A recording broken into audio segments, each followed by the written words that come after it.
Naga Chaitanya latest movie Thandel ఈ cinema ఫిబ్రవరి 7న release అవుతుంది.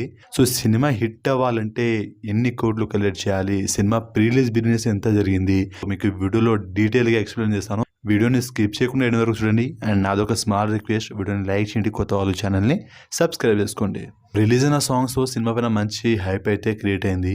అలాగే నాగచైతన్య కెరీర్లో హైయెస్ట్ ప్రీ రిలీజ్ బిజినెస్ అయితే జరిగింది తండేల్ మూవీకి. సో సినిమా 2 తెలుగు రాష్ట్రాలతో పాటు కర్ణాటక, ఓవర్సీస్ ఇలా మొత్తంగా world wide pre release business 37 కోట్లు అయితే జరిగింది. సినిమా హిట్ అవ్వాలంటే 38 కోట్ల షేర్ అయితే కలెక్ట్ చేయాలి. సో 38 కోట్లు షేర్ అంటే గ్రాస్ పరంగా చూస్తే 80 కోట్ల గ్రాస్ అయితే కలెక్ట్ చేయాల్సి ఉంటుంది. 100 కోట్ల గ్రాస్ కలెక్ట్ చేస్తే సినిమా ఖచ్చితంగా బ్లాక్ బస్టర్ హిట్ అవుతుంది. సినిమాకి పాజిటివ్ టాక్ వస్తే ఈజీగా 100 కోట్ల బొమ్మ. రిలీజ్ అయ్యాక సినిమా టాక్ బట్టి ఉంటుంది. సో నాగచైతన్య కెరీర్లో హైయెస్ట్ ప్రీ రిలీజ్ బిజినెస్ ఇది. నాగచైతన్య చేసినటువంటి సినిమాలు బ్లాక్ బస్టర్ హిట్ అయిన మజిలీ సినిమా కానీ, వెంకీమామ కానీ, బంగారాజు కానీ ఇవన్నీ 40 కోట్ల షేర్ అయితే కలెక్ట్ చేసిన సినిమాలు.